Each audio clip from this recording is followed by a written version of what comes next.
Madam sir madam madam madam madam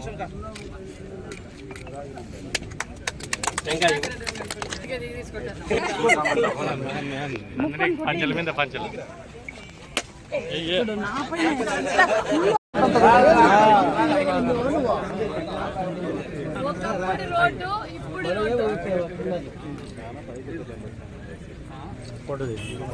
పత్రికా సోదరులకి మీరే జవాబు చెప్పాలి. కొంతమంది వ్యక్తులు వలస పక్షులు ప్రశ్నిస్తూ ఉంటారు మిమ్మల్ని. ఆ వలస పక్షులకు చూపించండి నియోజకవర్గం అభివృద్ధి, రాష్ట్ర అభివృద్ధి ఏంటి అనేది. 5 ఏళ్లుగా చేయండి, 8 నెలల్లో మేము అభివృద్ధి చేసి చూపిస్తున్నాం. మరి ఒకప్పుడు రోడ్డు ఇది, 24లో రోడ్డు, మరి 25 రోడ్డు ఇప్పుడు చూడడానికి కూడా మేము మీ ద్వారానే తెలియజేస్తున్నాం.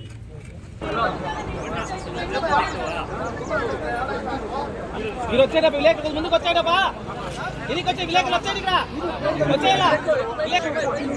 రాష్ట్ర బీసీ శాఖ మంత్రివర్యులు మా సవితమ్మ గారికి జన్మదిన శుభాకాంక్షలు తెలియజేస్తూ ప్రేమతో ఈ పాటను అందిస్తున్న వారు మీ తమ్ముళ్ళు వీరగంటి వీరాంజనేయులు, జిల్లా బీసీసీఎల్ కార్యదర్శి సత్యరాము పెద్దిపల్లి.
सहस्रशीरुषा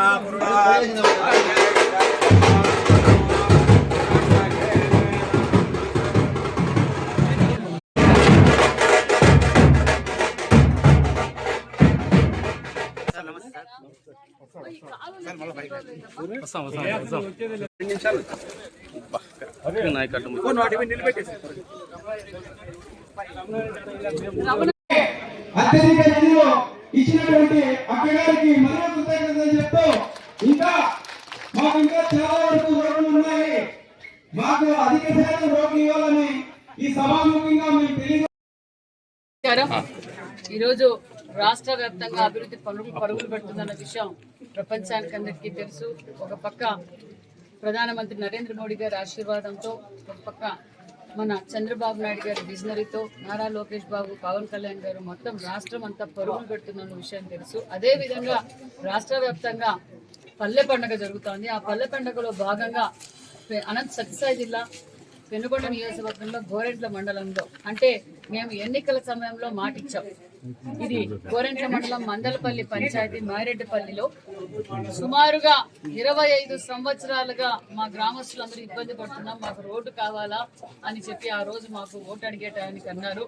మేము మాట నిలబెట్టుకున్నామని మరొక్కసారి మీకు అందరికీ తెలియజేస్తున్నాం. ఎన్నికల సమయంలో మాట చెప్పా, ఈ ఊరికి రోడ్డు వేసిన తర్వాతే మళ్ళీ నేను వస్తానని చెప్పాను. ప్రజలు అదే నమ్మకంతో మమ్మల్ని గెలిపించారు. ఆ నమ్మకంతోనే మళ్ళీ ఈ రోజు మేరేటిపల్లి రోడ్డు సుమారుగా 1,14,00,000తో రోడ్డు పూర్తి చేసి ఈ రోజు మళ్ళా ఈ గ్రామానికి వచ్చాం. అంటే అభివృద్ధి ధ్యేయంగా మేమంతా పనిచేస్తున్నాం అన్న విషయాన్ని కూడా మీకు తెలియజేస్తూ, అదే విధంగా వెనుకొండ నియోజకవర్గ వ్యాప్తంగా అన్ని మండలాల్లోనూ కూడా ఎన్ఆర్జీఎస్ ద్వారా పనులు చేస్తున్నాం. సీసీ రోడ్లు డ్రైనేజ్ చేస్తున్నాం. గోరెంట్ల మండలంలో కూడా సుమారుగా 6 కోట్లతో ఈ రోజు ఈ 6 కోట్లతో ఈ పనులని పూర్తి చేస్తున్నాం. అంతేకాకుండా గోకులం షెడ్లు పూర్తి చేసాం. అదే విధంగా బూదిల్లో బ్రిడ్జ్ పనులు కూడా దగ్గరలో మొదలు పెడుతున్నాం. 8 కోట్లు గవర్నమెంట్ బూదిలి బ్రిడ్జ్ కూడా శాంక్షన్ చేయించాం. దగ్గరలో ఆ పనులు కూడా మొదలు పెడతామని కూడా ఈ సభాముఖంగా మీకు అందరికీ తెలియజేస్తాం. అంటే ఏదైతే మాట చెప్పామో ఆ మాట నిలబెట్టుకున్నాం. ఒక పక్క పోలవరం పనులు మొదలు పెట్టాం, ఒక పక్క అమరావతి పనులు మొదలు పెట్టాం. పల్లె పండగ పొలం పిలిచింది, అన్నా క్యాంటీన్లు కావచ్చు, ఉచిత ఇసుక కావచ్చు, మరి జగన్ భూ చట్టాన్ని రద్దు చేసాం. ఎక్కడ పడితే ఏ ఊర్లో చూసిన రెవెన్యూ సదస్సులు కూడా ఏర్పాటు చేసాం. అభివృద్ధి ధ్యేయంగా మేమంతా పనిచేస్తామనే విషయాన్ని కూడా తెలియజేస్తూ, నిన్నటి రోజు ఫీజు రియంబర్స్మెంట్ కూడా అమౌంట్ కూడా ఆల్రెడీ నిన్నటి రోజు విడుదల చేశామని కూడా తెలియజేస్తూ, మరి అభివృద్ధి ధ్యేయంగా పనిచేస్తున్నాం. కొంతమంది నాయకులు ఇంకా అభివృద్ధి చేయడం లేదు. జిమిక్కులు, ఎవరు జిమిక్కులు చేస్తే వాళ్ళకు 11 సీట్లు వచ్చాయో ప్రజలందరూ బుద్ధి చెప్పారు. మరి నేను ఈ రోజు ఇక్కడి నుంచి కూడా కొంతమంది వలస పక్షులు వస్తూ ఉన్నారు, వలస పక్షులు పోతారన్న విషయం అందరికీ తెలిసే ప్రజలు బుద్ధి చెప్పారు. జిల్లాలోనే సంపూర్ణమైన మెజార్టీ, అత్యంత ఎక్కువ మెజార్టీతో మా సవితమ్మ, పెనుగొండ అంటే సవితమ్మ అని మెజార్టీతో గెలిపించారు. ఆ నమ్మకాన్ని మేము నిలబెట్టుకుంటున్నాం. మరి నేను చర్చకు రావడానికి సిద్ధమే. మరి అభివృద్ధి 5 ఏళ్లుగా ఏం చేశారు? మేము 8 నెలల్లో మా నియోజకవర్గాన్ని అభివృద్ధి పట్ల అయినా సరే, లేకపోతే రాష్ట్ర వ్యాప్తంగా అయినా సరే చర్చించడానికి సిద్ధం. మేము ప్రజలకు జవాబుదారీ, ప్రజలు మమ్మల్ని నమ్మారు, ప్రజల జవాబుదారీగా ఉన్నామని కూడా తెలియజేస్తున్నాం. ఈ మధ్యకాలంలో ప్రధాన నాయకులంతా రాజీనామాలు చేస్తున్నారు. విజయసాయి రెడ్డి గారి కోడలు వాళ్ళకి అర్థం అయిపోయింది, పార్టీ అయిపోయింది, పార్టీ చీటీ చింపేస్తున్నారు. ఉనికి కోసం మాత్రమే జగన్ రెడ్డి గారు అప్పుడప్పుడు మీడియా ముందు వచ్చి 5 ఏళ్లు మీడియా ముందు రాలా, 5 ఏళ్లు ప్రెస్ మీట్లు పెట్టలా, ప్రజల్లోకి రాలే, గాల్లోనే తిరిగారు జగన్మోహన్ రెడ్డి గారు. ఆయన గాల్లో తిరిగితే కింద పరదాలు కట్టాలా, చెట్లు కొట్టేయాలా.